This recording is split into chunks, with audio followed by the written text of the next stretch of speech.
سیدنا صدیق اکبر رضی اللہ تعالیٰ عنہ وہ صحابی ہیں، وہ شخصیت ہیں کہ جو جناب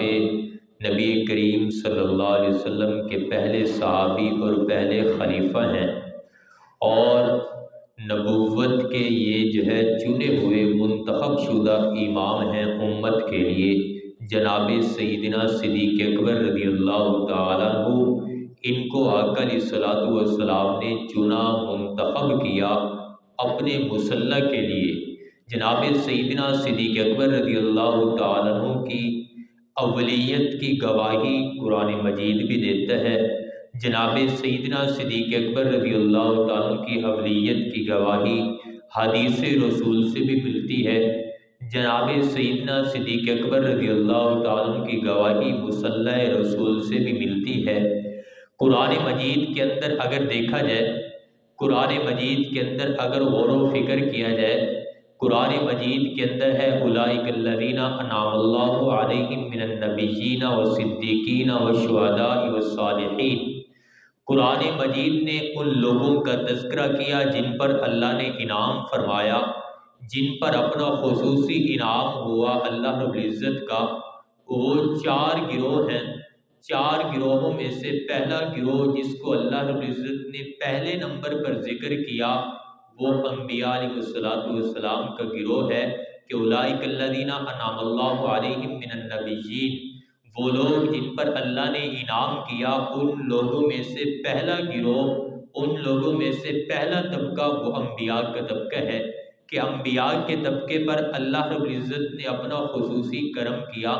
انبیاء کے طبقے پر اللہ رب العزت نے سب سے پہلا انعام، پہلا گروہ جس پر اللہ نے انعام کیا وہ انبیاء کا طبقہ ہے۔ اب انبیاء کے بعد قرآن مجید کے اندر دیکھا جائے تو قرآن مجید نے انبیاء کے بعد جو دوسرا نمبر بیان کیا ہے من النبیین والصدیقین، وہ صدیقین کا نمبر ہے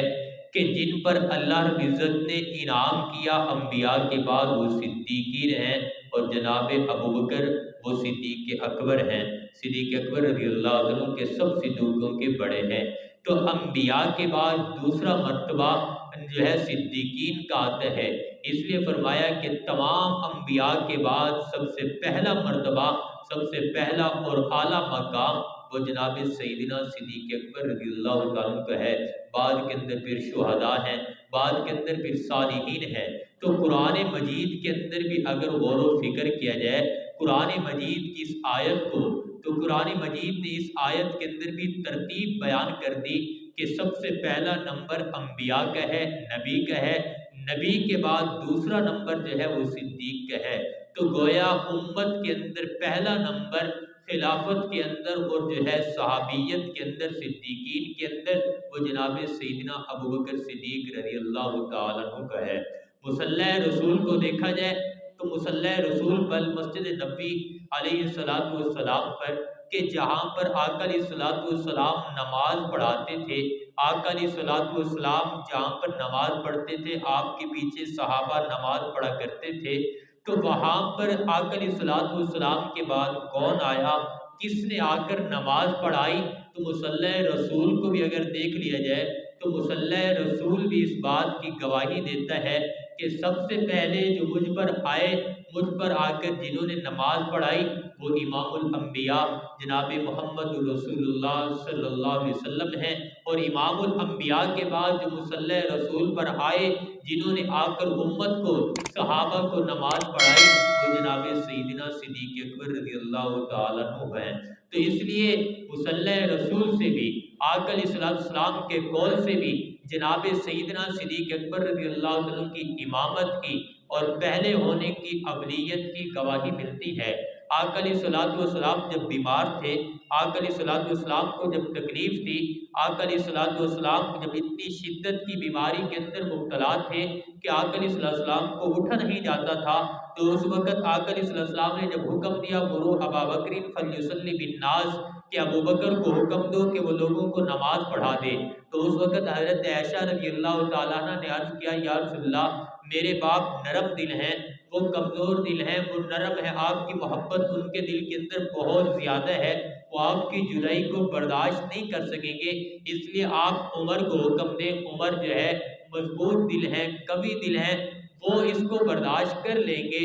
تو نبی کریم صلی اللہ علیہ وسلم نے کیا فرمایا؟ فرمایا ما ينبغي لأحد، کسی قوم کے لیے مناسب بھی نہیں ہے کہ جس قوم کے اندر ابو بکر ہو، ابو بکر کے علاوہ کوئی مصلی پر آ جائے، یہ مناسب بھی نہیں ہے۔ ابو بکر کے ہوتے ہوئے کوئی مصلی پر نہیں آ سکتا۔ جب ابو بکر ہے تو ابو بکر ہی آگے آئے گا، ابو بکر کے ہوتے ہوئے کوئی آگے نہیں آ سکتا۔ اس لیے قرآن مجید بھی اس بات کی گواہی دیتا ہے کہ نبیوں کے بعد جو مرتبہ ہے وہ جناب سیدنا صدیق اکبر رضی اللہ عنہ پہ ہے۔ مصلی رسول بھی اس بات کی گواہی دیتا ہے کہ نبیوں کے بعد جو مرتبہ ہے، آقا علیہ الصلوۃ والسلام کے بعد جو مصلی پر آئے وہ جناب سیدنا صدیق اکبر رضی اللہ عنہ ہے۔ اور خود آقا علیہ السلام کے قول و عمل سے بھی آقا علیہ السلام ایک دفعہ مسجد نبی کے اندر کھڑے ہیں، آقا علیہ السلام کی اس طرف حضرت ابو بکر ہیں اور اس طرف حضرت عمر رضی اللہ عنہ ہیں، آقا علیہ السلام درمیان کے اندر کھڑے ہیں۔ فرمایا کل قیامت کے دن سب سے پہلے میں اٹھوں گا، میرے بعد جس کی قبر کھلے گی وہ ابو بکر صدیق رضی اللہ تعالیٰ عنہ ہوں گے۔ تو یہ جناب سیدنا صدیق اکبر رضی اللہ عنہ کی اولیت کی گواہی ہے۔ اس لیے نبی کریم صلی اللہ علیہ وسلم نے ایک اور حدیث پاک کے اندر بھی ارشاد فرمایا کہ کوئی نبی بھی اس وقت تک جو ہے جنت کے اندر داخل نہیں ہو سکے گا جب تک کہ میں محمد جنت کے اندر داخل نہ ہو جاؤں، اور نبیوں کی امتوں میں سے کوئی شخص بھی اس وقت تک جنت میں داخل نہیں ہو سکے گا جب تک کہ ابو بکر جنت کے اندر داخل نہ ہو جائے۔ تو یہ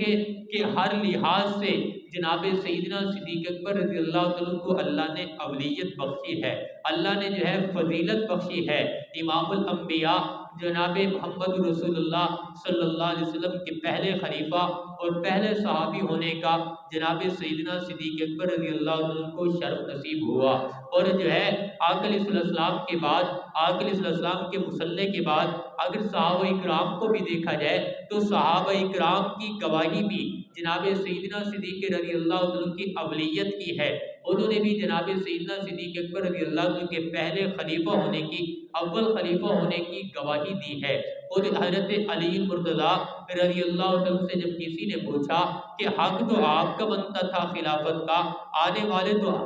آپ تھے، خاندان نبوت کے اندر آپ تھے، تو ابو بکر صدیق کو کیسے امام مان لیا؟ ابو بکر صدیق کو پہلا خلیفہ، پہلا امام کیسے بنا دیا؟ تو جناب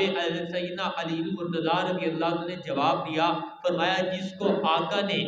شخص کو آقا نے ہماری آخرت کا امام بنا دیا، ہماری نمازوں کا امام بنا دیا، تو ہم نے اس کو اپنی دنیا کا بھی امام مان لیا، اس کو ہم نے جو ہے خلافت کا بھی امام مان لیا کہ جو ہماری نماز پڑھائے گا، جو ہماری دنیا کے جو ہماری آخرت کا امام ہے وہی ہماری دنیا کا امام ہے۔ تو خود سیدنا علی مرتضیٰ رضی اللہ عنہ نے بھی اس بات کی گواہی دی کہ امام الانبیاء جناب محمد رسول اللہ صلی اللہ علیہ وسلم کے بعد جو پہلے خلیفہ ہیں، پہلے صحابی ہیں، وہ جناب سیدنا ابو بکر صدیق رضی اللہ تعالیٰ عنہ ہیں۔ اور حضرت ابو بکر صدیق رضی اللہ تعالیٰ عنہ ہی وہ ہستی ہیں کہ آقا علیہ السلام کی وفات کے بعد سب سے پہلے روضہ رسول کے اندر جن کی تدفین ہوئی ہے وہ جناب سیدنا صدیق اکبر رضی اللہ عنہ ہیں۔ کل قیامت کے دن جو سب سے پہلے روضہ رسول سے قبر کھلے گی وہ آقا علیہ السلام کی، اور آقا علیہ السلام کے بعد جن کی قبر کھلے گی وہ جناب سیدنا صدیق اکبر رضی اللہ تعالیٰ عنہ ہیں۔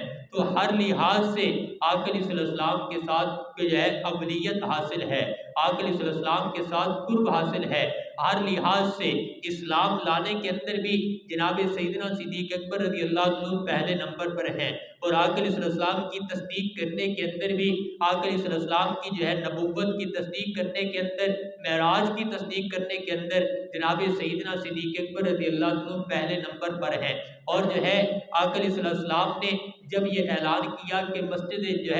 کی ضرورت ہے، مسلمانوں کے لیے جگہ کی تنگی ہے، مسلمانوں کی تعداد بڑھ رہی ہے، مسلمان جو ہے زیادہ ہو رہے ہیں، اب نماز کے لیے جگہ تنگ ہے تو اس لیے مسجد کی بنیاد رکھی جائے۔ تو جو سب سے پہلے اسلام کے اندر مسجد بنائی گئی وہ جناب سیدنا صدیق اکبر رضی اللہ عنہ کی خریدی ہوئی جگہ، وہ حضرت ابوبکر صدیق رضی اللہ عنہ نے اپنے پیسوں سے خریدی اور مسجد نبوی کے لیے وقف کی۔ تو سب سے پہلے اسلام کے اندر مسجد بنانے والے بھی جناب سیدنا صدیق اکبر رضی اللہ تعالیٰ عنہ ہے۔ اور اگر جو ہے مدرسے کو دیکھا جائے جہاں سے تعلیم شروع ہوئی، جہاں سے یہ نبوت کا فیض پھیلا، نبوت کا علم پوری دنیا کے اندر، پورے عالم کے اندر پھیلا، صحابہ اکرام دور دراز سے آتے تھے، وہاں پر آ کر تعلیم حاصل کرتے تھے۔ مسجد نبوی کے پیچھے مدرسہ تھا، تو وہاں پر آ کر علیہ السلام ان طالب علموں کو، ان صحابہ کو جو دور دراز سے آتے تھے، ان کو جا کر ان کو علم سکھاتے تھے، قرآن مجید کی تعلیم دیتے تھے۔ ان طالب علموں کے اندر جناب سیدنا ابو ہریرہ رضی اللہ عنہ، سیدنا سلمان فارسی رضی اللہ عنہ جیسے شاگرد تھے، طالب علم تھے، یہ وہاں پر بیٹھ کر پڑھا کرتے تھے، قرآن مجید کی تعلیم حاصل کرتے تھے، نبوت کے علوم حاصل کرتے تھے۔ تو جو سب سے پہلے اسلام کے اندر مدرسہ بنا جس کو اصحاب صفہ کے نام سے یاد کیا جاتا ہے، وہ بھی سب سے پہلے حضرت ابوبکر صدیق رضی اللہ عنہ نے اپنے پیسوں سے زمین خریدی اور اس مدرسے کے لیے وقف کی، جہاں پر صحابہ نے علوم حاصل کیے اور پوری دنیا کے اندر پھیل گئے۔ تو اس لیے ہر لحاظ سے جناب سیدنا صدیق اکبر رضی اللہ عنہ کو جس لحاظ سے بھی دیکھ لیا جائے تو ہر لحاظ سے جناب سیدنا صدیق اکبر رضی اللہ عنہ اول نمبر پر ہے۔